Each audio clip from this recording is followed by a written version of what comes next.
সময় যদি চোখের পানি গুলো ছেড়ে দিয়া কান্দেন আর বলেন, মালিক জীবনের সব গুনার উপরে লজ্জিত আল্লাহ, এতদিন আপনার হুকুম পালন করি নাই, আল্লাহ শয়তানের ওয়াসওয়াসায় পড়ে করছি গো, আপনি মাফ করে দেন।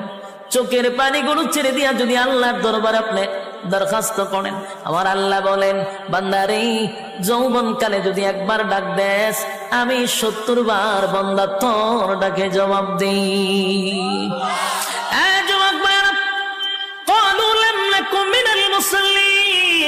যারা দুনিয়ার জমিনে মুসল্লি ছিল না তারাই তো জাহান্নামী, এক নম্বরে জাহান্নামে যাওয়ার কারণ।